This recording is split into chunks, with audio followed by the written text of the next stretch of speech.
Trangelit, Transmedia Gender and LGTB+ Literacy, es un proyecto financiado por el Ministerio de Ciencia e Innovación, desarrollado entre 2021 y 2024, cuyo objetivo principal era el de crear actividades y recursos educativos para trabajar temáticas relativas al género y las sexualidades con adolescentes y jóvenes, tanto en entornos formales como en entornos informales de educación. Transgelit busca mapear todos estos espacios de aprendizaje donde las personas adolescentes y jóvenes están aprendiendo sobre las sexualidades y el género para después poderlo trasladar a este segundo output, que es un output más de impacto social, que es un kit educativo con todos los recursos. La idea principal es que los recursos nazcan o se creen a partir de sus necesidades, sus prácticas y experiencias, y no al contrario. Y es por ello que dedicamos un espacio muy importante en el proyecto a explorar cómo son estas experiencias informales de aprendizaje sobre sexualidades y género a través de entornos online como YouTube, Instagram, TikTok o incluso con series de televisión o otros materiales audiovisuales. Y el proyecto también contempla otros outputs, otros materiales, otros resultados, ¿no? Aparte de este mapeo y este kit educativo, también del proyecto están emergiendo diferentes artículos académicos que trabajan diferentes temas que a lo largo del proyecto han emergido o han sido significativos, como los aprendizajes a través del porno, los discursos anti-LGBTI o antifeministas que nacen en entornos online o que se alimentan de estos entornos online, también prácticas de sexting y de sexspreading, ¿no? Y todo esto se materializa en artículos académicos publicados en revistas internacionales, ¿no?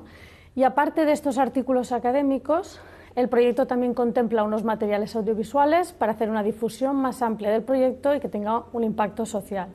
Y por último, contempla la creación de un libro blanco, un white paper, que lo que busca es hacer recomendaciones a agentes que trabajan con personas jóvenes para utilizar estos materiales y para entender estas prácticas informales que hemos explorado sobre los aprendizajes sobre género y sexualidades. Aparte de trabajar con jóvenes, también es importante tener en cuenta la opinión, las percepciones y las limitaciones que ve el profesorado en todo este kit educativo y en los materiales que queríamos trabajar. Entonces, también hicimos un trabajo de campo con profesorado en que expresaban las limitaciones y las problemáticas que tenían para aprender sobre todas estas temáticas, lo que se encontraban en el aula, y aparte hicimos un testeo de los materiales que queríamos trabajar con adolescentes para que dieran su opinión y pudieran valorarlo no desde solo la parte académica, sino desde la parte de vivir cada día con los adolescentes y las adolescentes.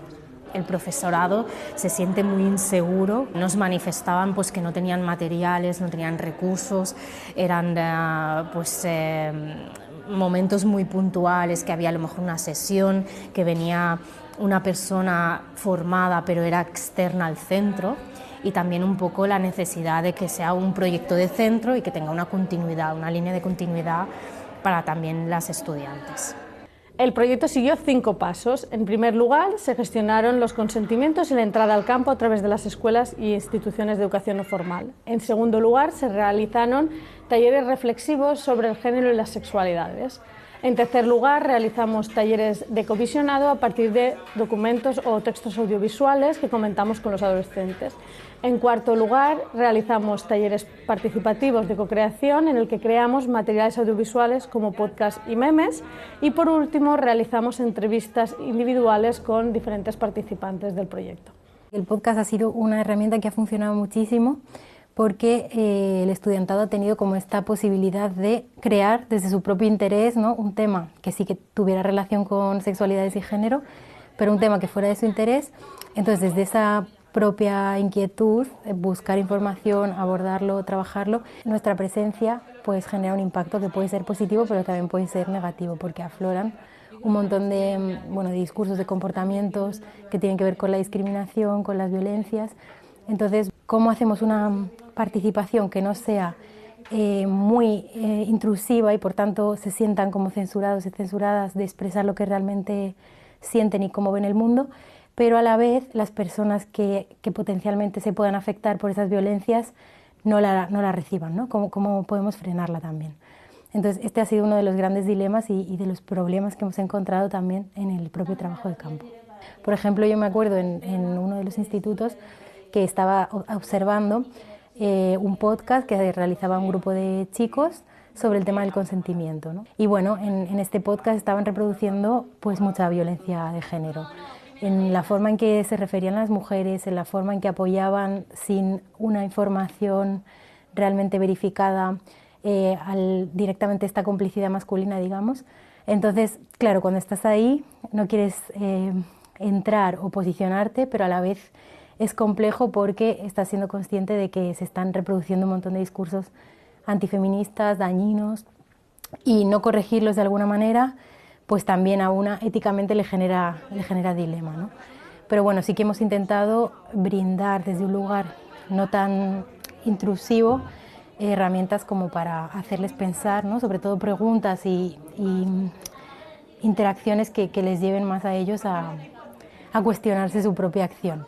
Quizá llegábamos con la hipótesis de que ciertas ideas o discursos LGBT iban a estar interiorizados de una manera más clara o más simple en buena parte del alumnado, porque son discursos que ya están en los medios, que circulan, ¿no? Que tenemos un poco más interiorizados, y lo que nos dimos cuenta es que esa sobreinformación o esa gran información sobre estos temas que encontramos en los medios se ha traducido no en conocer, sino en una especie de conocimiento caótico, ¿no? O sea, una especie de confusión de términos. Encontrabas un poco como bastante confusión entre identidad de género, sexualidad, expresión de género.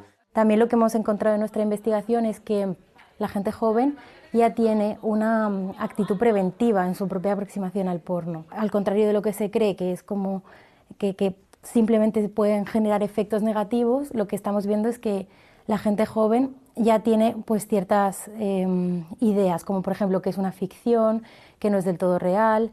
Sobre todo las chicas generaban bastante discurso crítico en torno a los cuerpos representados en el porno, a las posturas, al tipo de sexualidad, a la mirada masculina y heterosexual.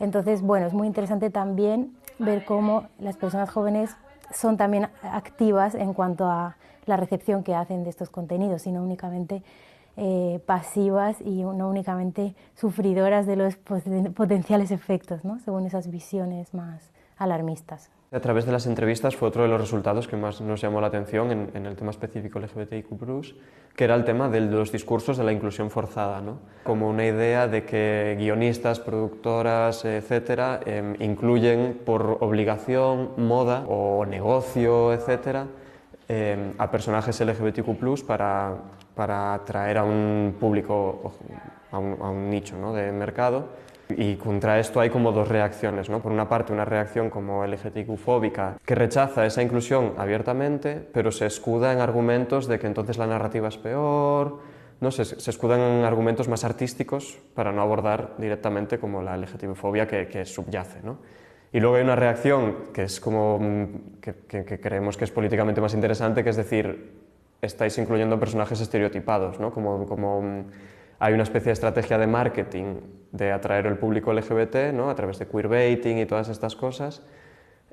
Luego construís personajes estereotipados, que son vacíos, que no aportan, ¿no? Que en muchas ocasiones pues, también se basan en roles pues, dañinos, etc. Desde Transgeli hemos colaborado estrechamente con otros proyectos. Uno ha sido el proyecto CAFGEN, que yo misma lideré entre 2022 y 2023, financiado por el Instituto de las Mujeres, Ministerio de Igualdad, que consistía en la creación de contenidos audiovisuales feministas y con perspectiva de género con estudiantado universitario del grado de Comunicación y Audiovisual de la Facultad de Información y Medios Audiovisuales de la Universidad de Barcelona. También Transgeli ha colaborado muy estrechamente con lo que podríamos definir su proyecto hermano, que es LGBTIQ+ Screens, liderado por la doctora Maite Soto, también financiado por el Ministerio de Ciencia e Innovación. De hecho, de la colaboración de estos dos proyectos ha surgido el International Congress on Media, Gender and Sexualities, que se hizo en 2023 en el Centro de Ciencias de Benasque. Desde el CEJAS, al final nuestro objetivo principal es la transformación social. Y para llegar a este objetivo utilizamos distintas estrategias, desde la intervención directa, el trabajo con adolescentes y jóvenes en su cotidianidad, pero también consideramos súper importante la generación de conocimiento y las alianzas con otros agentes imprescindibles en estos procesos. Entonces, el trabajo con la academia y con grupos de investigación que tengan una mirada con la que compartimos nos parece súper interesante. Al final estábamos hablando casi siempre de lesbianas, gays, bisexuales y personas trans, sobre todo, pero no encontramos referencias a la intersexualidad, a la sexualidad y otras muchas, y que nos habla un poco de, por un lado, su invisibilidad mediática y que por lo tanto no están en los discursos de los adolescentes, pero también de quizá nuestros propios sesgos como personas investigadoras cuando vamos al campo y buscamos ciertos temas, ¿no? O sea, muchos de los temas de los que hablan los hemos sacado y esto nos demuestra que hay ciertos temas que no hemos sacado, o sea que también una parte de autocrítica, ¿no? De cara a las líneas de investigación futura. Yo creo que venimos de un contexto en el que hace 20 años no existía la educación sexual, o se decía que no existía, porque en definitiva sí había una educación sexual muy basada en la vergüenza, en el tabú y en el silencio, y durante los últimos 10 años ha habido una aceleración bastante notable para empezar a introducir de forma puntual algunos temas relacionados con la sexualidad. Sí que es cierto que se ha hecho desde discursos muy institucionalizados, que ponen en el centro los riesgos y la prevención de estos riesgos, y por lo tanto se deriva una mirada bastante negativa hacia las sexualidades. Es súper importante hablar de riesgos, pero como un elemento más dentro de las sexualidades, ¿no? Que al final es un abanico mucho más amplio, y poner en el centro pues, todas estas vivencias, poner en el centro el placer, el bienestar, y hablar de todo ello desde la experiencia en primera persona de estas personas, poner al centro también la diversidad, y a partir de aquí pues, ir construyendo o co-construyendo entre profesionales y los propios adolescentes cuáles son estas informaciones que hace falta reforzar o que hace falta explorar.